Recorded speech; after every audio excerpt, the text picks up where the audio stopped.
کہ اللہ کی محبت، اللہ کا پیار بھی اتباع رسول کے بغیر ملنا ناممکن ہے۔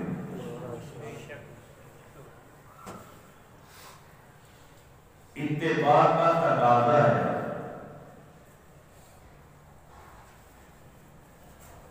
محبت کا بھی تقاضا،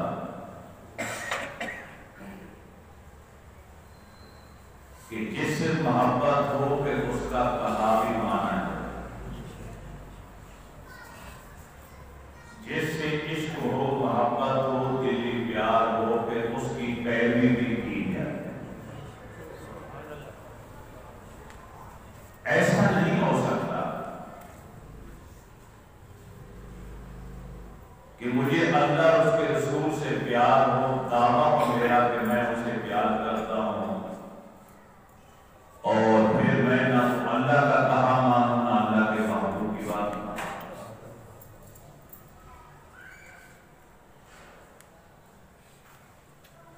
اللہ کے محبوب سے پیار کا دعویٰ ہو، کہا میں کسی اور کا مانوں، محبت کا دعویٰ نہ کہ نبی سے ہو، پیروی میں کسی اور کی کروں،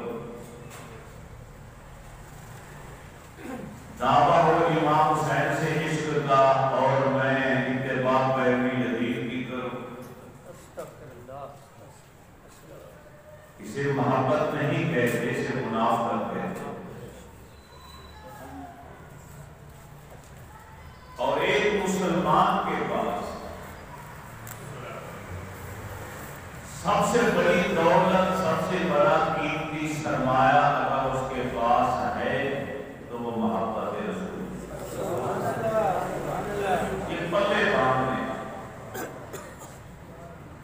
پورا دین محبت رسول کا نام ہے، اتباع رسول کا نام ہے، اطاعت رسول کا۔ میں یطیع الرسول فقد اطاع اللہ،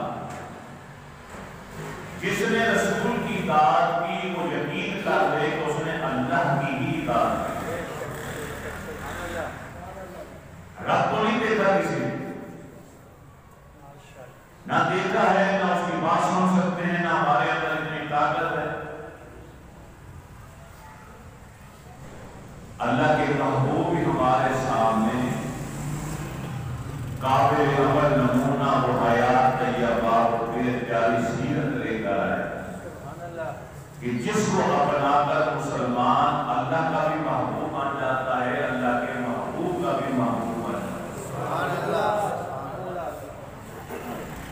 ہے۔ آج جس مسلمان کا سینہ محبت رسول سے خالی ہے، اس کے مسلمان اور مومن ہونے کا دعویٰ بے دلیل ہے۔ اسے سوچنا پڑے کہ میں کس طرح کا مسلمان ہوں، کس طرح کا مومن۔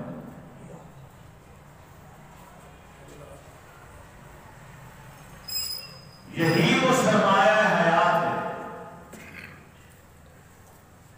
ایک ترخان کے بیٹے کے پاس جب یہ دولت آئی، غازی علم الدین شہید کے پاس، تو اس کا ایک پاؤں انار گلی میں تھا اور دوسرا قدم جنت الفردوس سے۔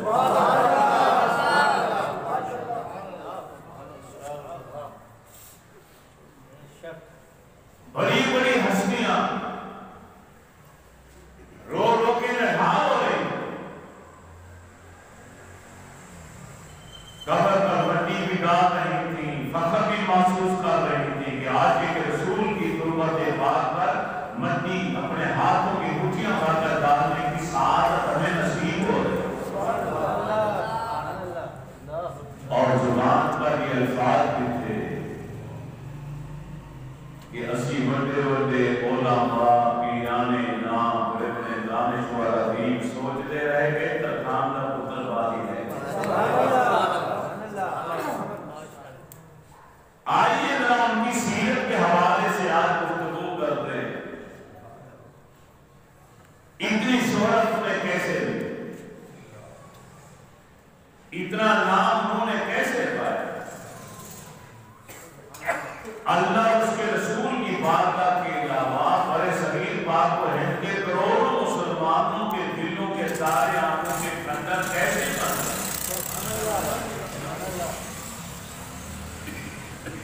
یہ مقام فکر ہے۔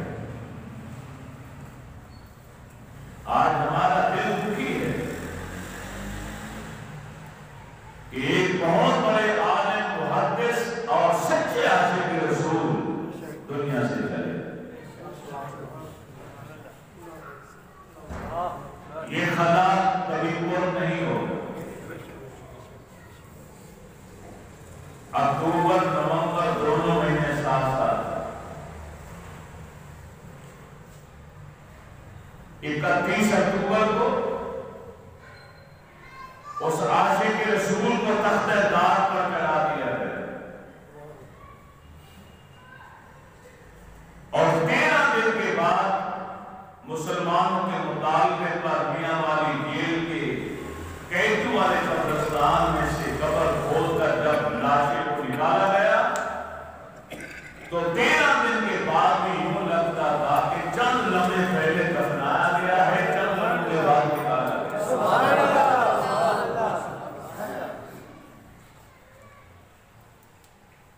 14 نومبر کو یہاں لاہور کی کبولی گراؤنڈ میں آپ کی نماز جنازہ تو غازی علم الدین شہید کو قبرستان میانی صاحب میں جو جگہ ملی وہ نومبر کا مہینہ 14 نومبر، اور آج بھی نومبر کا مہینہ ہے، 20 تاریخ ہے، اور اس عاشق رسول کو آخری آرام گاہ ملے۔ ایک طویل عرصے سے سنیت خاموش تھی، گم تھی، کوئی جلانے والا نہیں تھا۔ یہ اللہ کا شعر ہے جس نے کلمہ حق بلند کیا۔ ہم جیسے لوگ بھی منبر پر بیٹھ کر ڈر ڈر کے بات کرتے، اس کے دل میں، آنکھوں میں اللہ کے سوا کسی کا خوف نہیں۔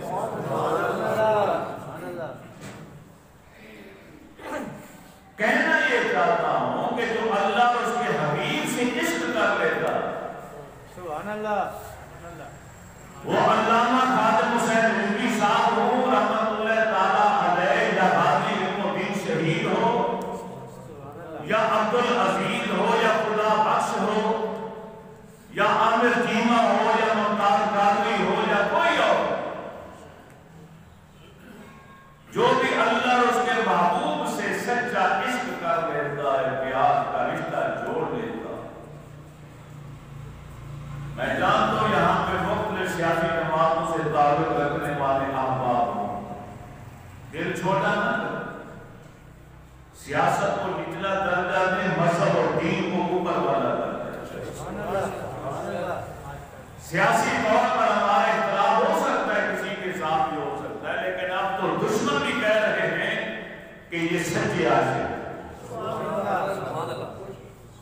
پوری زندگی حدیث قرآن پڑھاتے اور حدیث اور قرآن کے مطابق گفتگو کرتے ہوئے اب لوگوں کو بیدار کرنے کا وقت آیا تو کوئی جیسے الفاظ کی جلال میں آتے زبان سے نکل گئے جو لوگوں کو اچھے نہیں لگے، لیکن یہ تو حقیقت ہے کہ وہ اللہ اور اس کے محبوب سے 100% سے بھی زیادہ عشق کرتے۔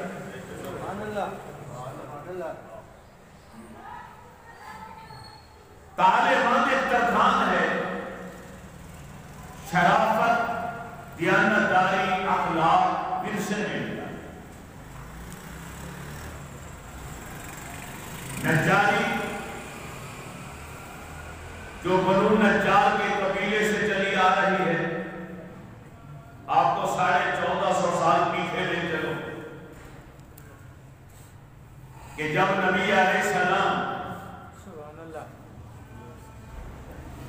لوگ کہتے ہیں کہ مکہ میں سرکار ہے تو مکہ والوں نے میلاد نہیں منایا، آپ قیامت کا جشن نہیں منائے تو آپ لوگ کیوں مناتے؟ تو ہمارے علماء کہتے ہیں کہ مکہ میں جب سرکار آئے کہ اس وقت مسلمان آپ ثابت کر دیں تو پھر جشن ہم ثابت کر دیں۔ اس وقت تو سوائے آپ کے امی جان کے دادا جان کے اور کچھ تھا ہی نہیں. پورا مکہ تو کفرستان بنا ہوا. بیت اللہ شریف میں 360 بت رکھ دیے گئے تھے. اب وہاں میرے نبی کی آمد کا چرچا کون کرا؟ تم نے کافر کا ماحول دیکھا، کافر والی عادت اپنا لی. ہاں یہ بھی تو حدیث کی کتابیں اٹھاؤ. جب نبی علیہ السلام مکہ چھوڑ کر مدینہ طیبہ آئے جہاں مسلمان ہی مسلمان کے اکثریت، تو یہاں کیا ہوا؟ سبحان اللہ سبحان اللہ. یہ بھی تو پڑھی ہے نا حدیثوں میں، حدیث کی کتابوں میں یہ بھی پڑھی. یہ بات بعد میں بھی ہو سکتی ہے، یہ تقریر کے دوران تو نہیں ہو سکتی. ہاں یہ باتیں بعد میں ہو سکتی ہیں انشاءاللہ. کیا بات ہو رہی ہے؟ مدینہ طیبہ. اٹھائیے مسلم شریف صحیح بخاری کے ہم اللہ کتاب کہ جب نبی علیہ السلام کا پتہ چلا مدینے والوں کو کہ آقا مکہ چھوڑ چکے ہیں، کسی بھی وقت یہاں آ سکتے ہیں، سبحان اللہ، تو آپ کو پروٹوکول دینے کے لیے، آپ کا استقبال کرنے کے لیے مدینہ طیبہ کے نوجوانوں کا بہت بڑا دستہ ہر روز مسلح ہو کر تیر کمان اور تلواروں سے خصوصی لباس پہن کر حجازی راستے پر آ کر سارا دن انتظار کرتے تھے کہ کریم آقا علیہ السلام کی سواری آئے اور ہم انہیں عزت اور احترام کے ساتھ استقبال کرتے ہوئے شہر کے اندر لے جائیں. اور جب اللہ کے محبوب آئے تو کیا ہوا؟ مسلم شریف حدیث کی کتاب کہ پورا مدینہ امن ہے. گلیاں بھر گئی، اونچے بازار بھر گئے، عورتیں مقام کی چھتوں پہ چڑھ گئی، بچے گود میں لے لیے. حبشی نوجوان لڑکے اپنے ہاتھوں میں نیزے تلواریں لے کر نبی علیہ السلام کی سواری کے آگے آگے میدہ بازی کے کرتب دکھا رہے ہیں.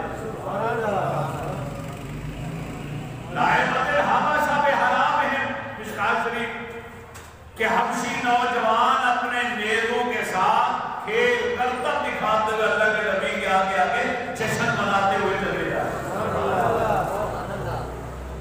اور جب پہنچے آپ بنو نجار قبیلے کے پاس جہاں سواری آگے رکی، تو یہی ترخانوں والا قبیلہ بنو نجار ترخان کو گئے.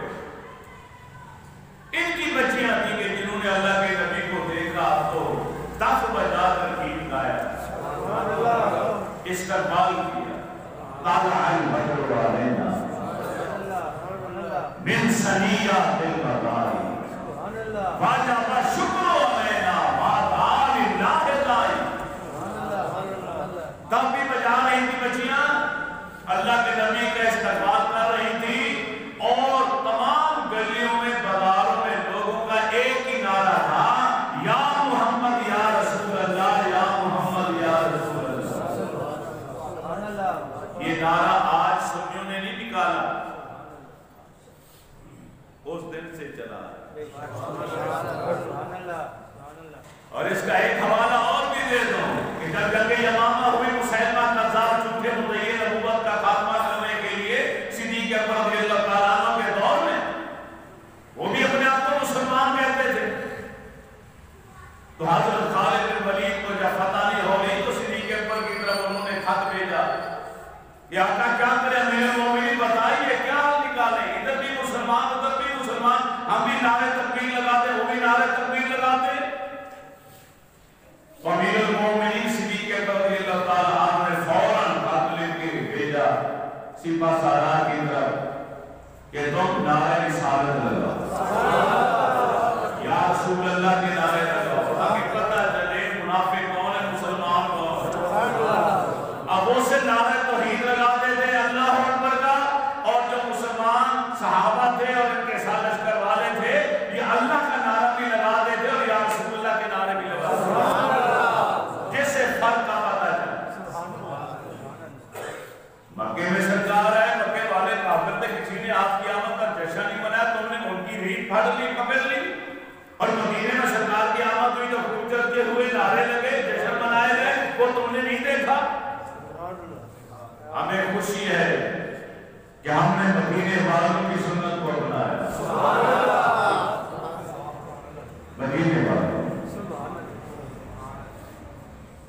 تو بنو نجار کی بچیاں تھی ترکھانوں کے قبیلے سے تعلق تھا آج ایک ترکھان کے بیٹے کو اللہ نے عزت تھا 1905 میں طالبان کی شادی ہو گئی 1 سال کے بعد اللہ تعالیٰ نے ایک چاند سا بیٹا عطا فرمایا جس کا نام محمد دین رکھ دیا گیا گھر میں خوشیاں لو گھر میں اولاد آ جائے بیٹا آ جائے بیٹی آ جائے ہمارے ہاں تو بیٹی ہے کیوں لٹک جاتا اور سیانے کہتے ہیں کہ اللہ جس پر زیادہ راضی ہوتا ہے اس کے گھر پہلے اپنی رحمت بھیجی کیونکہ اپنے حبیب کو اللہ نے پہلے بیٹی عطا فرمائی 4 بیٹیاں عطا فرمائی 3 بیٹے 4 بیٹے بیٹے واپس بلا دیے بیٹیاں رہے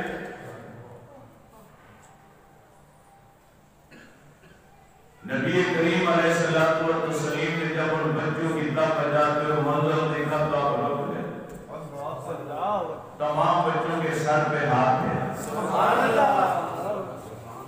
یہاں یہ کٹ دیں گے جملہ بول کر جاؤں صحابہ فرماتے ہیں کہ اللہ کے نبی نے جیسے زندگی میں ہاتھ ملایا جس کے سر پہ ہاتھ رکھا پوری حیات کی اس کے جسم سے خوشبو آ گئی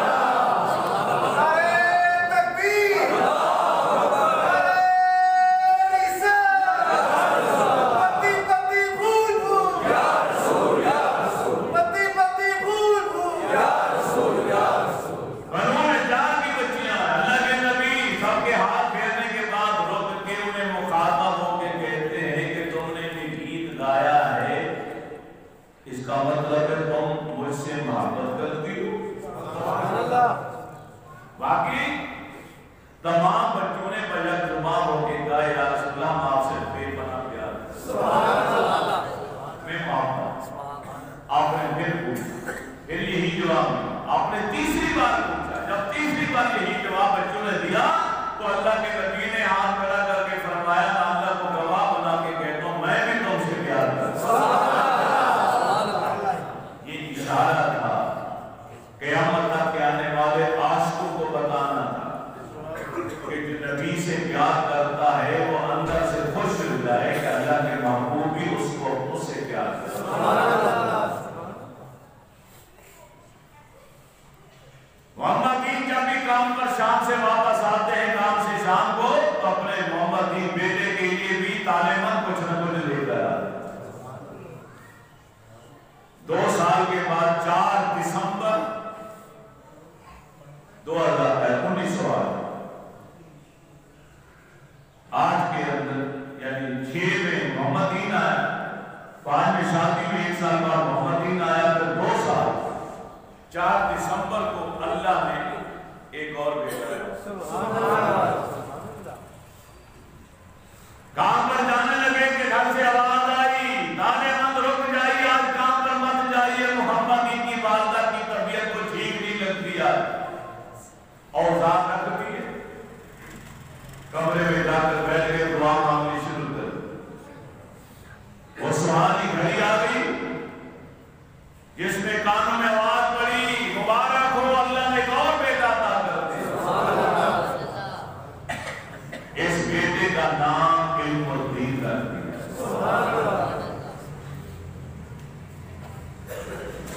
دن گزرتے رہے محمد دین بڑا ہو گیا اسے ساتھ والے سکول میں داخل کرا دیا گیا علم الدین ماں کی گود میں ہے ابھی ایک دن دروازے پر دستک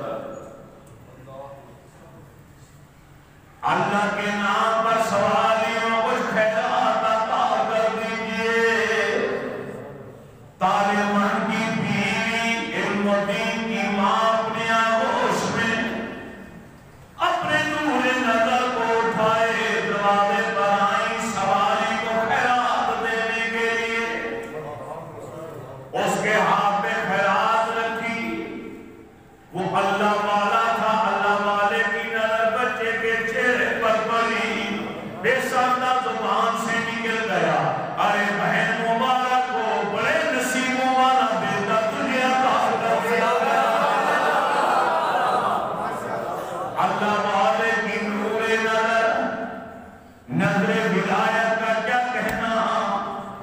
ماں کی آغوش میں ہے مگر ماتھا بتا رہا ہے یہ تو بڑے مقدر والا یہ بڑے نصیبوں والا تو خوش نصیب ہے کہ اللہ نے ایسے پیارے قسمت والے بیٹے کی ماں بننے کا شرف مجھے عطا کر دیا ہے جاتے جاتے کو جملہ بھی بول گیا اسے آج کے بعد سب لباس پہنایا کرنا اسے سب کپڑے پہنایا کرو یہ اشارہ تھا اس کا کیونکہ وہ دیکھ رہا تھا آگے چل کر ایک وقت آئے گا جوانی کے عالم میں یہی بچہ جوان ہو کر سب گنبد والے کی عزت و حرمت پر اپنی جان قربان کر دے گا سب گنبد والے کی نظروں میں بڑے پیارا بن جائے گا اس لیے کہا اسے سب لباس پہنایا کرو تالے من رات کو آئے فقیر والی باتیں بتا دی گئی اگلے دن تالے من اپنے لگتے جگر کے لیے سب کپڑے لے کر آیا آج جو بھی امیر رشتہ دار گھر میں آتا ہے بچوں کو دیکھنے کے لیے علم و دین کا سب چوگا دیتے ایک ہی سوال کرتے اسے سب کرتا کیوں پہنایا گیا جواب ملتا ایک درویش آیا تھا اللہ والا آیا تھا اس نے یہ جملے بولے تھے یہ بچہ بڑے نصیبوں والا ہے اور دوسرا جملہ بولا تھا اسے لباس سب رنگ کا پہنایا کرو کیونکہ اس کا تعلق پیدا ہوتے ہی سب گنبد کے ساتھ جوڑ دیا گیا پیدا تمہارے گھر ہوا ہے لیکن نام کسی اور کے لگ چکا علم و دین پرورش پایا چلنے پھرنے دوڑنے کے قابل ہوا ساتھ والی مسجد میں نازلہ قرآن پاک کی تعلیم کے لیے داخل کرایا لیکن پڑھنے میں جی نہ لگا نازلہ قرآن نہ پڑھ حضرون اکبری کے بابا کالو مشہور تھا پڑھانے کے لیے ان کے پاس ان کے مدرسے میں ڈالا گیا لیکن پھر بھی وہاں سے نہیں بھاگ گئے وہاں بھی پڑھنا باپ نے اپنے ساتھ کام پہ لگا ترخانوں والا اوپر مرضی یہی کہ یہی کام سیکھے کیونکہ ایک وقت آئے گا جب یہ چھری کا پھل راج پال کے سینے میں اتارے گا تو اس کی یہ بس ہونی چاہیے کیونکہ ترخان کا شاک ہوتا ہے جہاں نظر ٹکتی ہے وہاں پہ نشانہ لگاتا تیشہ لگانے میں ہتھوڑی لگانے میں ماہر ہوتا ہے ترخان وہ نہیں دیکھتا ہاتھ پائے کہاں پہ نہیں اس نے ہاتھ اٹھایا اور جہاں نظر ٹکی وہاں پہ نشانہ لگا دی ضرب لگانے کا ماہر یہ اوپر فیصلے اوپر ہوتے یہاں پہ نہیں ہوتے انسان اپنی تدبیریں کرتا باپ نے اپنے ساتھ کام پہ لگا لیا جب دیکھا کہ میرا بیٹا اس قابل ہو گیا ہے اب اکیلا بھی کام پر جا سکتا ہے تو اجازت ہے 19 یا 20 سال کا نوجوان گرد میں رنگ ہے پڑھائی تعلیم کا نام و نشان ہے لیکن جو اللہ اور اس کے رسول سے پیار کر کے ایسا رشتہ جوڑ لیتے ہیں پھر ان کے پاس علم کہاں کہاں کا آ جاتا ہے یہ میں آگے چل کے بتاؤں گا ایک دن کام سے واپس ہے غروب آفتاب کے بعد آپ نے کیا دیکھا کہ دلی دروازے کے باہر جلسہ ہوا لوگوں کا اکٹھ ہے اب بڑے لکھے تھے کہ اردو میں تقریریں تھی کو سمجھ نہیں آئی اب اور زیادہ قریب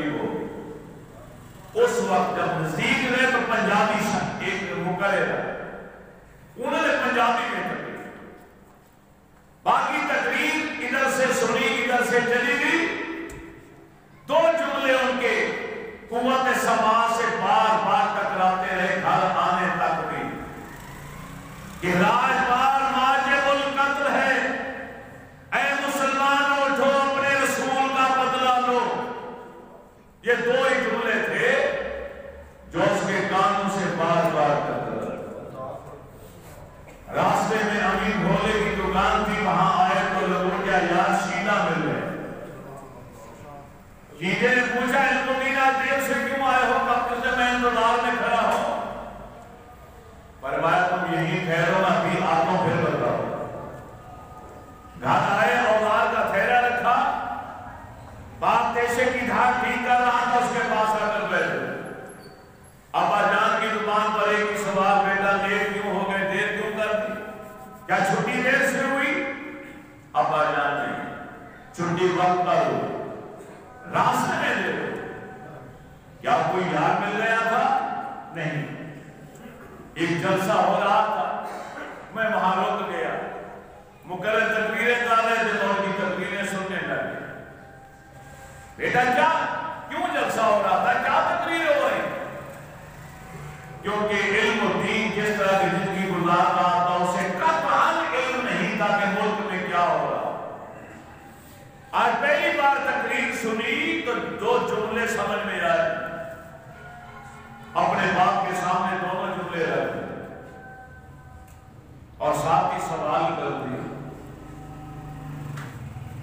ابا جان اگر کوئی راجپال کو قتل کر دے کیا اسے سزا ملے گی؟ فرمایا بیٹا ہاں، قانون تو حرکت میں آئے گا، خواہ کوئی کسی کا خون اصلاح احوال کے لیے کرے، ایک نیتی کے طور پر بھی کرے، پھر اسے سزا تو ملے گی۔ لیکن بیٹا ایک بات یاد رکھو، جو ہمارے نبی کی شان کے خلاف بولے گا یا لکھے گا، ہمارا تو فرض ہے کہ اس کو قتل کر دیا جائے، اسے زندہ رہنے کا کوئی حق نہیں۔ یہ جملے اس کے باپ کے۔ پہلا مدرسہ اولاد کی تربیت کے لیے ماں باپ کی آغوش اور ساتھ ہوتا ہے۔ جس طرح کی تربیت والدین سے ملے گی، بچہ اسی طرح کا بن کر آگے ہے۔ ایک دن پھر آئے تو اپنی گیٹ کے بعد پھر جلسہ ہو رہا ہے،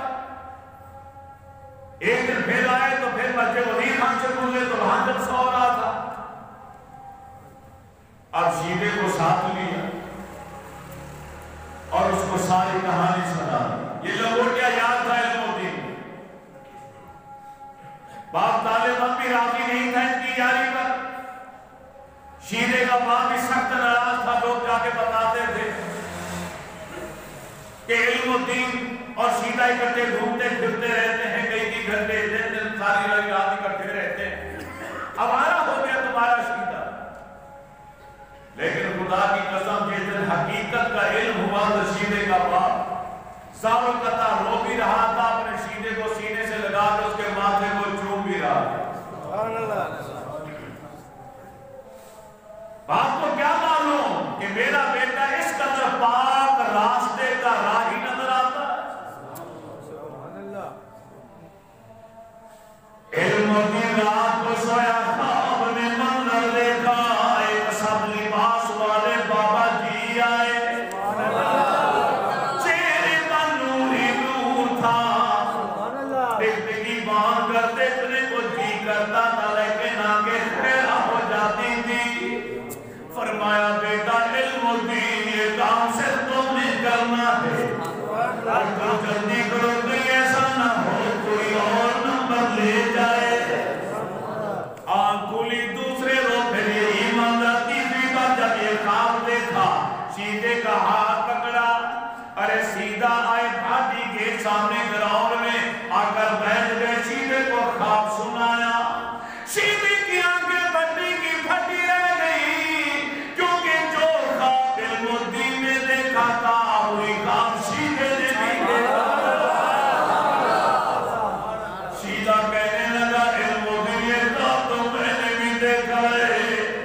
علمالدین نے کہا شیدے یار رک جا، کیونکہ خواب میں نے 3 راتوں سے دیکھا، پھر یہ خواب پہلے میں نے تجھے سنایا ہے، تو نے تو نہیں سنایا، اب یہ میرا فریضہ ہے، یہ نیک کام میں کروں گا، اپنے نبی کے دشمن کو جہنم میں پہنچاؤں گا۔ دونوں کی تکرار ہوئی، آخر فیصلہ ہوا، پورا اندازی کر کے دیکھ لیتے ہیں، پرچیاں ڈال کے دیکھ لیتے ہیں، ارے جس کا نام نکلے گا وہی اس کام کو انجام دے گا۔ ارے سیدھا بول پڑا، علمالدین ایسے نہیں، پرچی تم نہیں اٹھاؤ گے، پرچی میں بھی نہیں اٹھاؤں گا۔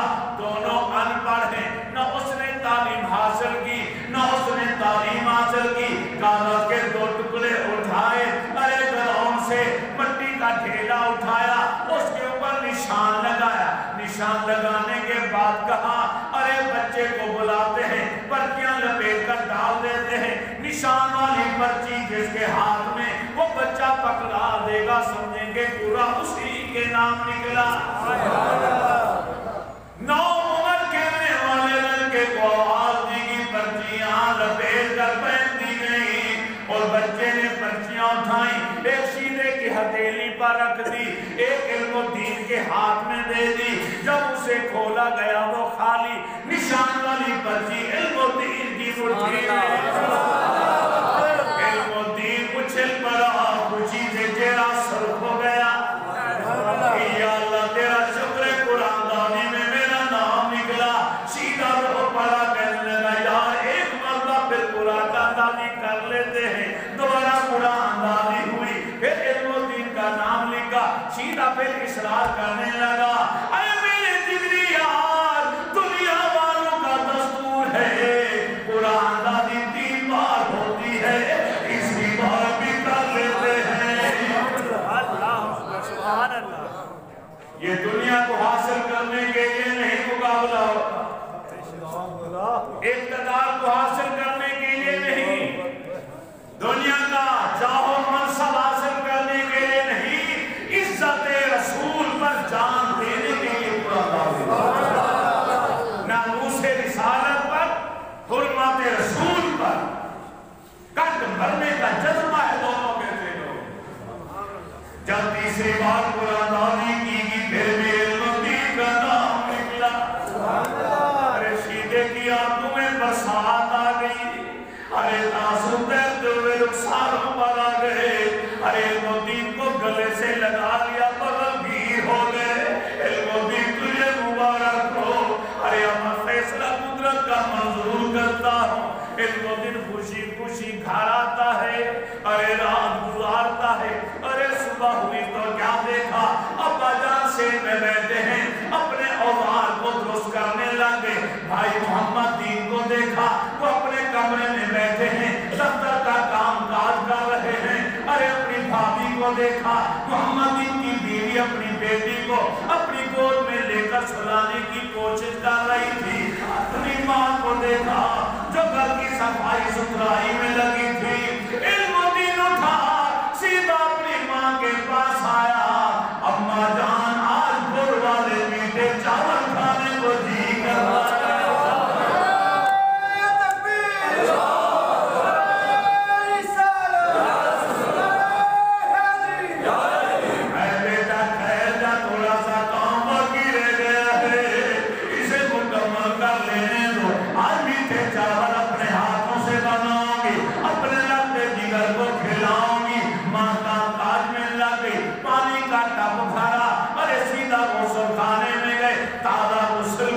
صاف ستھرا لباس پہنا اتر کی شیشی اٹھائی پوری شیشی اپنے جسم کے اوپر ارے جانتا ہے میں جو کام کرنے جا رہا ہوں اس کام کے کرنے کے بعد ہو سکتا ہے مجھے موقع پر ہی شہید کر دیا جائے تو کیوں نہ دولہا بن کر جاؤں جس کے نام کے اوپر اپنے جان نچھاور کروں گا روح بعد میں نکلے گی دیدار پہلے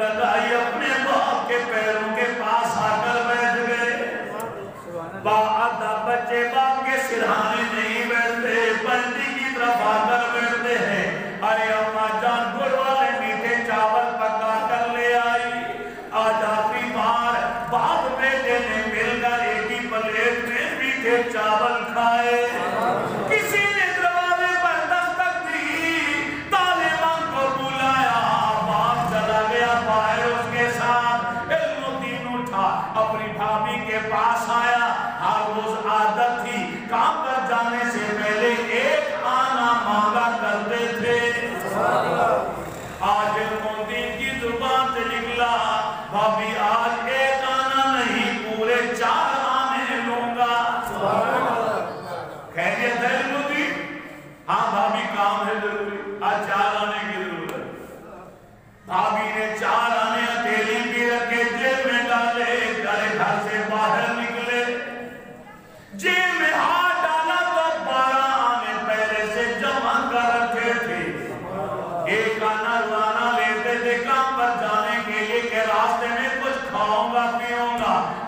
12 روز سے علم الدین عاشق رسول نے ارے رقم کو بچا کے رکھا، کچھ نہ کھایا کچھ نہ پیا، سارا دن بغیر کھائے پیے مزدوری کرتے رہتے۔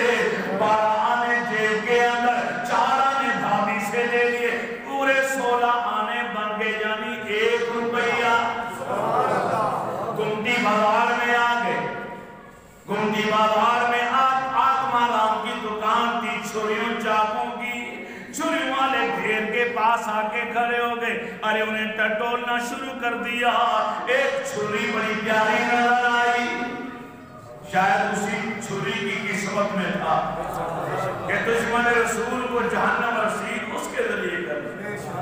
اور چھری کو اٹھایا، آرام سے اس کا ریٹ پوچھا، اس کی زبان سے نکلا 16 آنے، اس کی قیمت آپ نے جیب میں ہاتھ ڈالا، 16 کے 16 آنے آپ آرام کے ہاتھ پر رکھ دیے، ارے تھب کے اندر چھری کو رکھا، آتما رام نے کنجو سے دیکھا، چھری تھب میں رکھتے ہوئے انداز دیکھا، ارے فکر مند ہوا، سوچ میں پڑ گیا، آج تک جو بھی کار کرتا ہے، ارے ریٹ کے یہ پیسوں تکرار کرتا ہے، یہ کیسا نوجوان آیا 19 یا 20 سال کے لگ بھگ جس کی عمر ہے، میں نے 16 آنے مانگے، اس نے 16 آنے میرے ہاتھ پہ رکھ دیے۔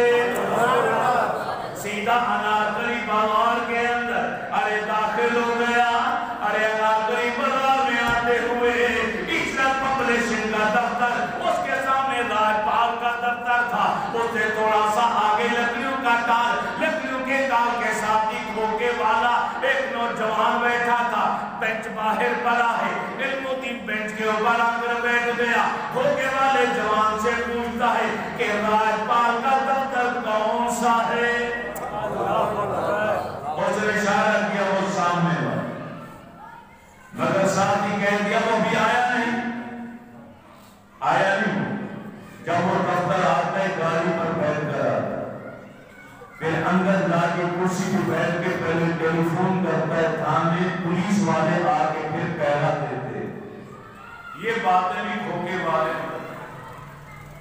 بیٹھ، پھر چھری والی جگہ پہ ہاتھ لگا کے چھری ہے۔ وقت گزرتا گیا، تھوڑی دیر کے بعد کار آ کے رکی، دروازہ کھلا، دشمن خدا رسول راجپال جس نے کروڑوں مسلمانوں کا دل دکھانے کے لیے ایک گستاخی پر مبنی نام پر مشتمل کتاب چھاپی تھی، اس کتاب کا نام لینا بھی گستاخی، اس لیے میں نے نام بھی لیا، کیونکہ جب عدالت میں کیس چلا تو گواہ نے جب اس کتاب کا نام لیا تو علم الدین کا خون کھول، جیسے کا جیسا ہے اسے روک دیجئے، یہ نام بھی گستاخانہ ہے۔ سچے عاشق رسول تو گستاخانہ نام سننا بھی پسند نہیں کرتے، آج 1.5 ارب سے زیادہ مسلمان ہیں اور گستاخانہ کھا کے شائع ہو رہے ہیں، مگر مسلمان پھر کھلے کے کھلے، روک دیجئے اسے۔ جج نے آخر اسے روک دیا کہ تم اپنا بیان جاری رکھو، مگر اس کا کتاب کا نام تم نے زبان پر نہیں لانا۔ علم الدین نے کہا کہ اگر اس نے دوبارہ نام لیا تو یہ دوسرا خون بھی میرے ہاتھ ہو جائے، اس کو بھی زندہ نہیں چھوڑو۔ کار آ کر رکی، دروازہ کھلا، راجپال نکلا، کھوکے والے نوجوان نے اشارہ کیا، نوجوان موتے کو کار سے جو نکل کر کھڑا ہے یہی راجپال ہے، ساتھ ایک جملے کا اضافہ بھی کر دیا، یہی ہے وہ بدبخت جس نے کتاب چھاپی ہے۔ میرا عشق کہتا ہے، میرا وجدان کہتا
پکڑا.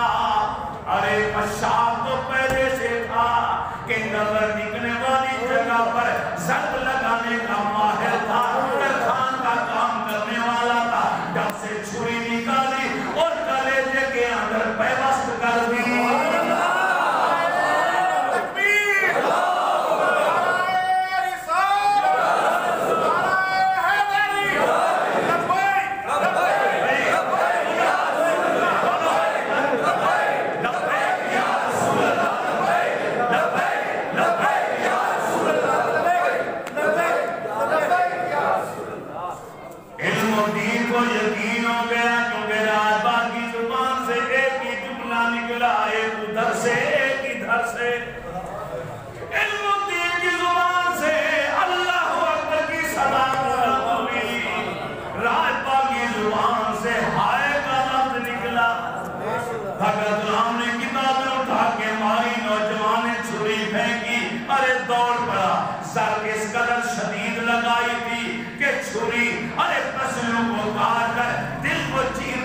آگے چلی گئی. چھری کا پھل نوک آگے سے ٹوٹ کر جسم کے اندر گم ہو گیا.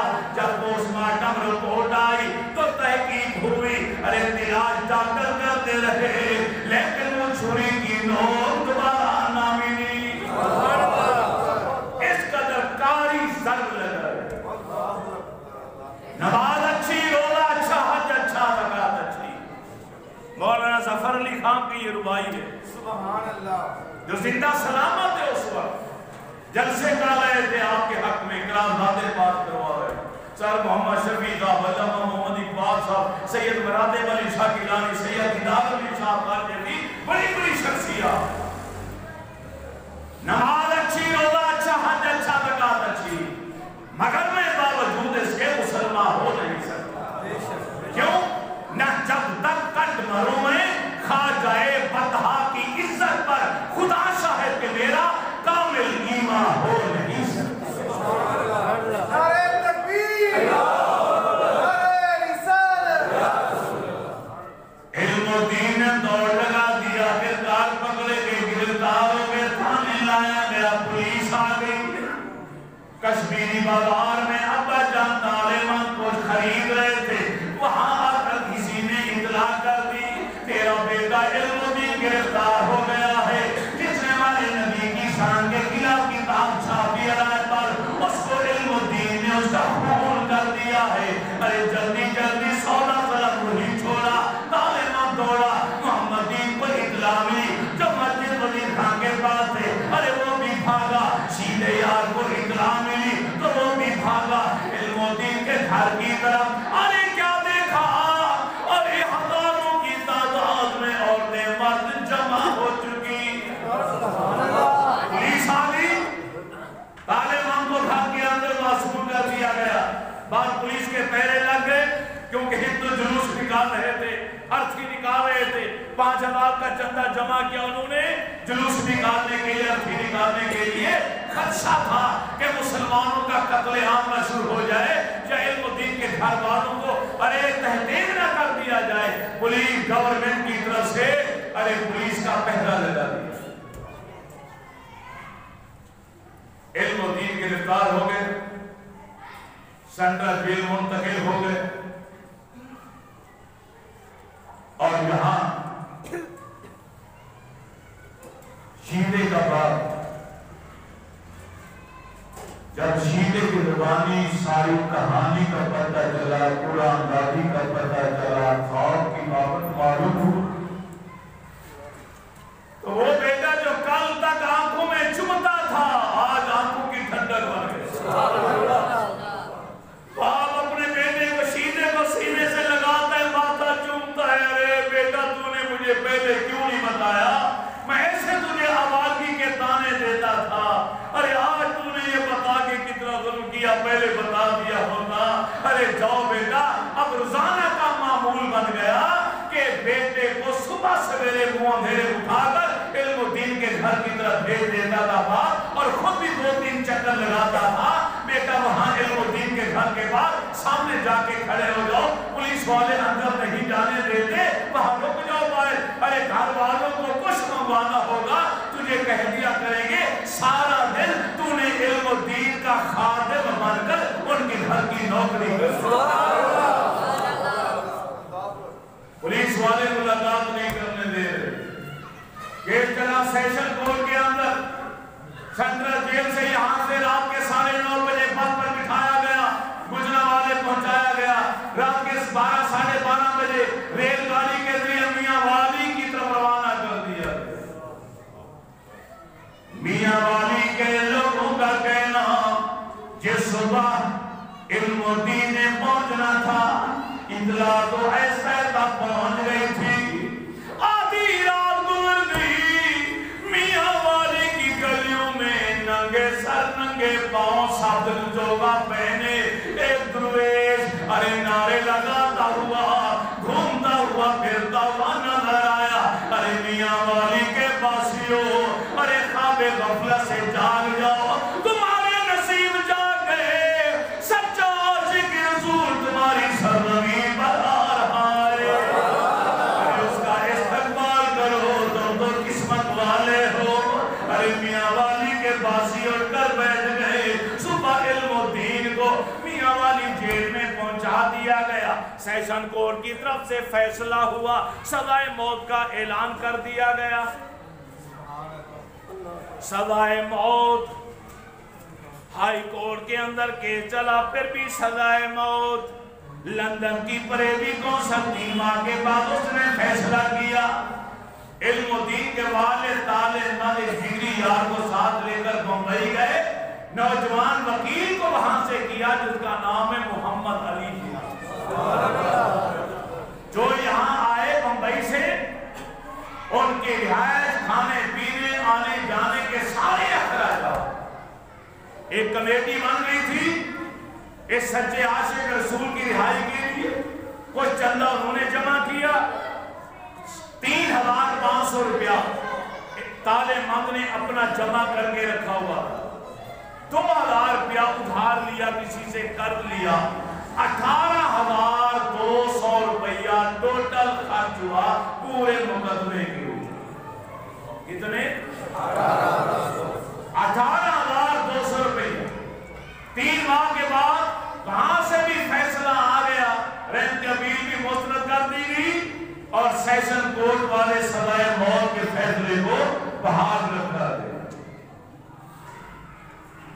دنیا کہتی ہے, فخر سے کہتی ہے کہ قائد اعظم محمد علی جناح جیسا وکیل بنا علم و دین. مگر میں اس کو دوسرے لفظوں میں کہتا ہوں, اے محمد علی جناح تجھے مبارک ہو. قیامت والے دن تیری کوئی اور نیکی کام آئے یا نہ کام آئے, سچے عاشق رسول کو رہا کرانے کے لیے وکیل صفائی بن کر جو تم نے وکالت کی, یہی نیکی تجھے بخشوانے کا کام دے. علم و دین کا وکیل بن جانے پر قائد اعظم کو مبارک. بعد یہی محمد علی جناح بانی پاکستان کا. آج اس لہر آیا ملاقات کرنے کے لیے میاں والی کی جیل میں رو پڑ. علم و دین نے کہا میں آپ کو روحانی استاد مانتا ہوں کیونکہ آپ کے شعر سنتا رہتا ہوں. روئیے. خدا کی قسم جو مناظر میں اپنی آنکھوں سے دیکھتا ہوں, جو مقام دیکھ رہا ہوں, اگر آپ دیکھ لیں تو کبھی آنسو نہ نکلے.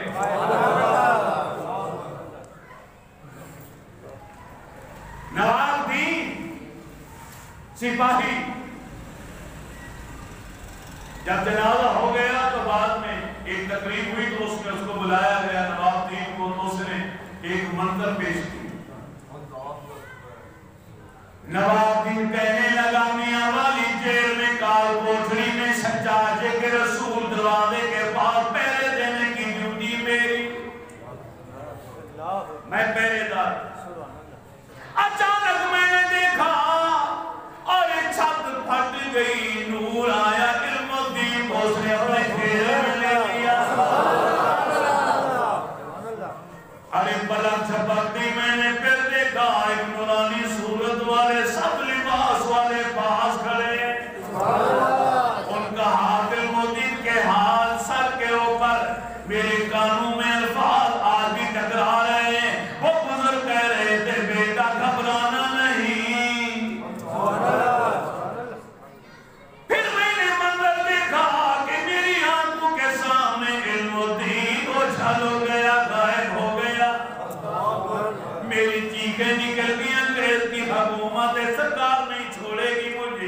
کہ تیری ڈیوٹی دی بھاگا بھاگا شور مچاتا ہوا گیا اکبر نامی دروغہ جیل اور دوسرے ساتھی ارے دوڑے چلے آئے جب وہ واپس آئے تو کیا دیکھا علم الدین مسلح پر بیٹھا جب آخری رات آئی آخری رات نواب دین کہتے میں رو پڑا جوڑ دیے علم الدین تجھے وعدہ اس نبی کا جس کی زبر کو اپنی جان قربان کر رہا ہے اتنا تو بتا دے تجھے لینے کے لیے کون آیا تھا تو کہاں غائب ہو گیا تھا تو علم الدین نے کہا اگر میں بچ گیا تو نہ بتانا دنیا سے چلا جاؤں راز رکھ سکو تو رکھ لینا مجبوری ہو جائے تو بتا دینا اے نواب دین سن میری کچھ قسم دی ہے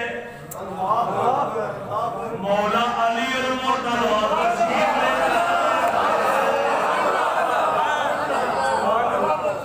سید الاولیاء نبی کے داماد علی المرتضی شیر خدا کرم اللہ وجہ کریم تشریف لائے تھے مجھے حوصلہ دیا اور مجھے کہا بیٹا آؤ میں تجھے لینے کے لیے آیا ہوں جس نبی کی عزت حرمت پر تو نے اپنی جان نچھاور کرنے کا سوچا اسی رسول نے تجھے بلایا ہے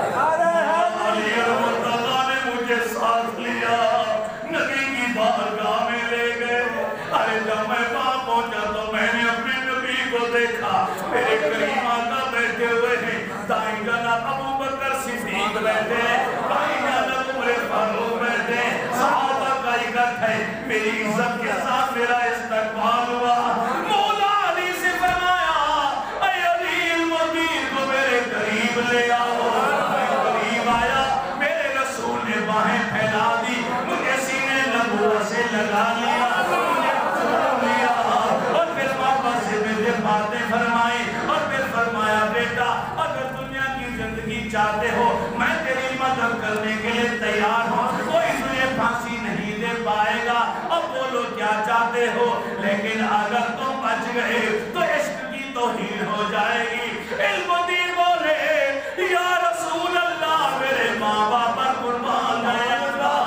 آپ تک پہنچ گیا یہی میری معراج یہ معراج سے کم نہیں آتا میں اپنے عشق کی توہین نہیں کرانا چاہتا میں پھانسی کے پھندے کو قبول کرتا ہوں مولا علی سے فرمایا علی نے واپس وہی لے کر جاؤ جہاں سے لے کر آئے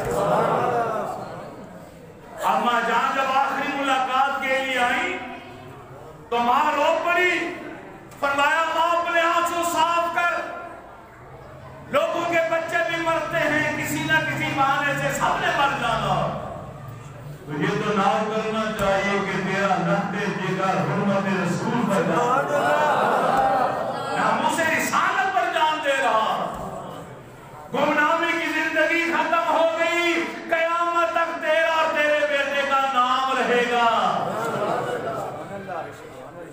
6 اپریل 1929 سے پہلے چند رشتہ داروں کے علاوہ بازار سرفروشہ میں رہنے والے تالے مند اور اس کے بیٹے کا نام کوئی اور نہیں جانتا تھا آج پوری دنیا جانتا پوری دنیا جانتا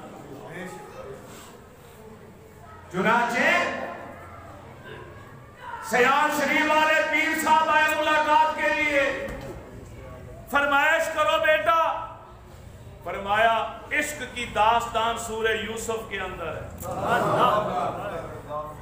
پیر صاحب مجھے سورہ یوسف سنائی پیر صاحب پر رکت تاریخ کی عاشق رسول سامنے تھا اور پھر چہرے کے اوپر نور آ چکا تھا گندمی رنگ ختم سامرا رنگ ختم کیونکہ پوری جیل میں مشہور ہو گئے کہ جو قیدی بیمار ہو جاتا علم الدین کے پاس آتے وہ اپنے مٹکے سے تھوڑا سا پانی بھر کر دیتا اسے پلاتے شفا مل جاتا آج پیر سیاح شریف نے کہا سورہ یوسف پڑھو رقیب القلب تھے نرم دل والے جب قرآن پڑھنا شروع کیا تو قرآن پڑھا نہیں گیا بار بار اٹک رہے تھے خدا کی قسم پر رسول پر بیٹھو راوی کہتا ہے کہ جہاں جہاں پیر صاحب بھولتے تھے علم الدین وہاں رکما دیتا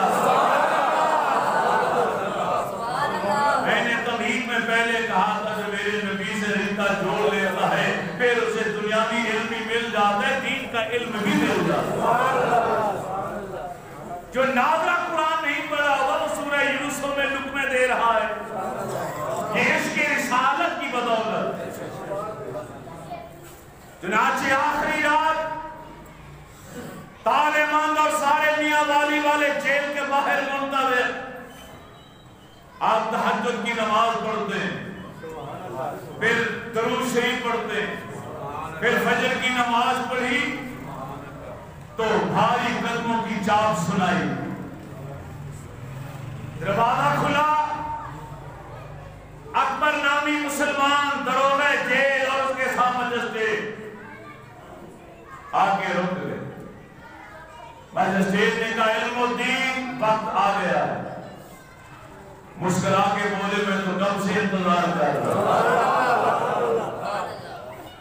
حیرت میں آ گئے سارے، بے شمار لوگوں کو پھانسی پہ چڑھایا، تختہ دار کی طرف جب لے جایا جا رہا تھا، تیز تیز قدم کے ساتھ چلتے ہوئے پھانسی گھاٹ کی طرف جا رہے۔ داروغہ سمجھتا تھا جیل والے قیدی سو گئے، ایک بیرک کے قریب آئے تو ہاتھ اٹھا کر سلام کا جواب دیا، خدا حافظ کہا، اس قیدی نے نعرہ رسالت لگایا تو پوری جیل ارے نعرے تکبیر نعرہ رسالت گونج اٹھی۔ اب پتہ چلا جیل والوں کو عاشق رسول کو الوداع کرنے کے لیے جیل کے سارے قیدی ساری رات سے جاگ گئے۔ 21,000 مرتبہ درود ابراہیمی پڑھا جیل کے ان قیدیوں نے، ساتھیوں نے، اور کہا علم الدین ہماری طرف سے تحفہ نبی کی بارگاہ میں۔ علم الدین تختے پر آ گیا، کوئی وصیت نصیحت، کوئی آخری خواہش، فرمایا دل کرتا یہ پھندا پھانسی کا خود اپنے گلے میں ڈالا۔ علم الدین کو ہر وہ شے پیاری لگتی تھی جو اسے اپنے محبوب کے اور قریب کر، جانتے تھے یہی پھندا مجھے نبی کے قریب لے جائے گا۔ دروغے نے کہا علم الدین نہیں، اسلام منع کرتا ہے، خودکشی حرام ہے، یہ خودکشی کے مترادف ہو جائے۔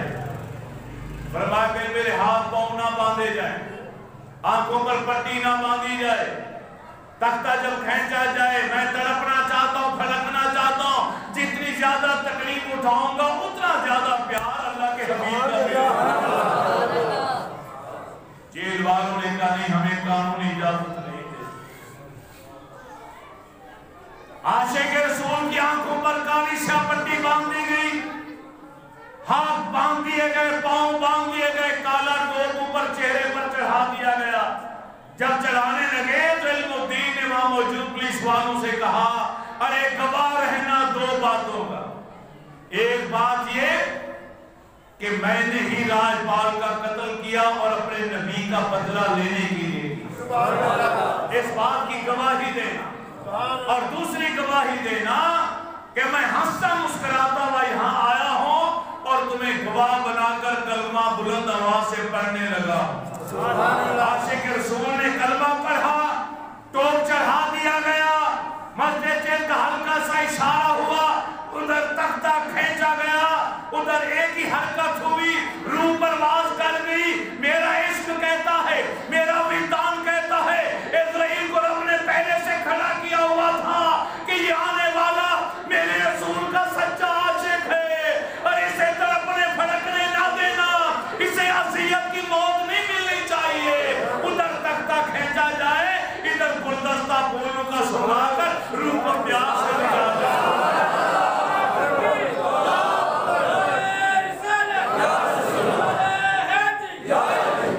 اس خوف سے، ڈر سے کہ کہیں لوگ یہ لاشاں لے کر جلسے جلوس نہ نکالیں، جیل کے اندر ہی قیدیوں والے قبرستان میں بغیر غسل دیے، بغیر جنازہ پڑھے، یہاں تک عجلت تھی کہ جو گھڑے منگوائے گئے تھے لحد کو پر کرنے کے لیے وہ بھی باہر ہی رکھے رہے۔ جلدی جلدی گڑھا کھودا اور علم الدین کا لاشا ڈالا، مٹی ڈالنے لگے۔ نواب الدین نے کہا ٹھہر جاؤ، اس نے اپنی چادر اتاری، کھیسی اور عاشق کے اوپر ڈالی۔ جب پتہ چلا کہ جیل والوں نے بغیر غسل دیے بغیر جنازہ پڑھے عاشق رسول کو قید والے قبرستان میں گمنام زمین پر دفنا دیا، ذمہ دار اخبار نے زمینیں چھاپے، ہر طرف اخبارات نے شاہ سرخیاں، ارے جب آئیں پھر کیا ہوا؟ ارے ذمہ دار کا ضمیمہ تھا سچا عاشق رسول جنت الفردوس میں پہنچ گیا ہے۔ اب جلسے ہوئے، جلوس نکلے، احتجاج ہوا، قراردادیں پاس ہوئی۔ ڈاکٹر علامہ محمد اقبال رحمۃ اللہ تعالی ایسے سچے عاشق رسول، سید مراتب علی شاہ گیلانی، سید دیدار علی شاہ، صاحب محمد شفیع صاحب، یہ سارے کے سارے ارے جب انہوں نے بھاگ دوڑ کی حکومت کو گھٹنے ٹیکنے پڑے، مطالبہ ماننا پڑا، چنانچہ 13 نومبر کو اجازت ملی کہ اب قبر کھودی جائے اور لاش نکال کر مسلمانوں کے حوالے کر دی۔ سید مراتب علی شاہ گیلانی نے اپنی موجودگی اپنی نگرانی میں ایک سنگل کی خوشبودہ لکڑی کا صندوق تیار کروایا، نیچے چست لگوائی، اوپر روئی رکھی، پھر آس پاس سرہانے رکھے، عاشق رسول کا جنازہ ہے کے لیے، اور خوشبو سے معطر کیا اور صندوق کو، اور پھر وہ لاشا اپنے ہاتھوں سے اٹھایا۔ علم و دین کی وصیت تھی، پہلے مجھے میاں والی میں غسل دیا جائے، میرا نماز جنازہ یہی پڑھا جائے تاکہ میاں والی سرزمین پر رہنے والے مسلمان بھی ان کی دعائیں بھی میں لے سکوں۔ یہ عاجزی تھی، مگر میں کہوں گا اور چاہتے تھے کہ میاں والی کے رہنے والوں کا سر بھی فخر سے بلند ہو جائے کہ ہم نے سچے عاشق رسول کی نماز جنازہ میں آ کے شرکت کی ہے۔ چنانچہ ریل گاڑی کے ذریعے وہ لاشا لایا گیا، آپ کی وصیت کے مطابق جہاں جہاں گاڑی رکتی نعرے بلند ہوتے، نعرے تکبیر، نعرے رسالت، درود و سلام کے گلدستے پیش ہوتے۔ کینٹ کچہری کے کینٹ اسٹیشن کے بعد یہاں پہ گاڑی کو روکا گیا اور لاشا مسلمانوں کے حوالے کیا گیا۔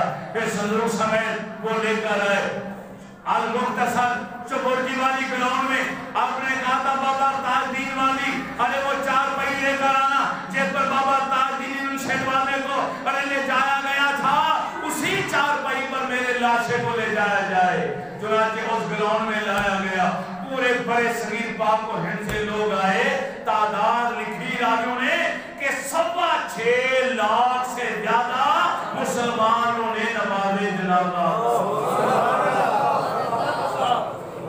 4 پائی کے ساتھ بانس تھے، بانسوں کے ساتھ لوگوں نے اپنی پگڑیاں باندھی، دستاریں باندھی، کپڑوں کے تھان باندھے کہ ہمیں کم از کم اس کو تھامنے کی سعادت مل جائے۔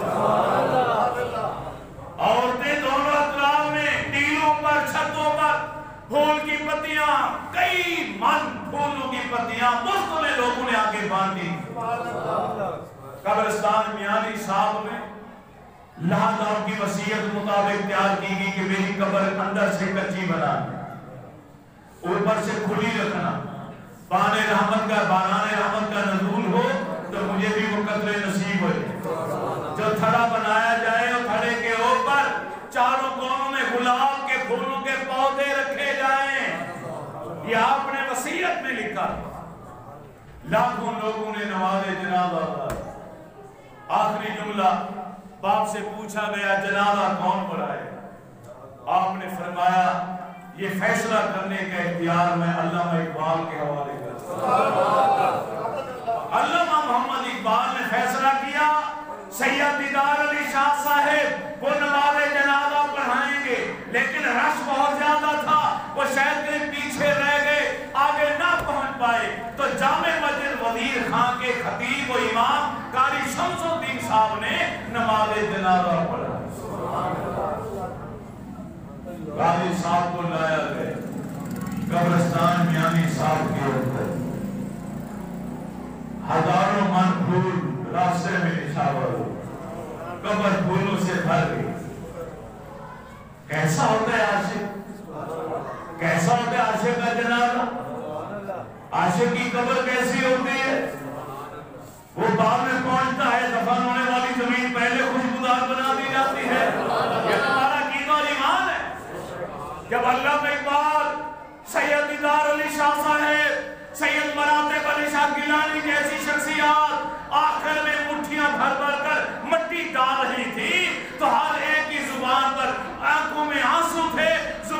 ایک جملہ تھا، ارے ہم بڑے بڑے لوگ اپنے آپ کو بڑا بڑا سمجھنے والے، ہم سوچتے رہ گئے اور ترخان کا پتر باری ہے۔ میری دعا ہے اللہ ان کی تربت پاک پر قیامت برس رہی ہے رحمت ہے، مگر ہم اپنی آخرت کو سنوارنے کے لیے، اپنی محبت کے دار کے لیے اعلان کر دیں، یا اللہ اپنی کروڑا رحمتوں کا نزول فرماتا ہے۔ اور علامہ قادر حسین رضوی صاحب سچے عاشق کے رسول، پہلے جنازے کا اعلان آج کا تب شاید کل ہے، کل 10 بجے جو بھی احباب وہاں پہ آنا چاہیں ضرور آئیں، انشاءاللہ ہم بھی پہنچیں گے، نماز جنازہ سچے عاشق کے رسول کا پڑھیں انشاءاللہ تعالیٰ۔ آپ ان کا چہرہ دیکھیں گے پتہ چلے گا یہ فوت نہیں ہوئے، آرام کر رہے ہیں۔ وما علینا الا البلاغ۔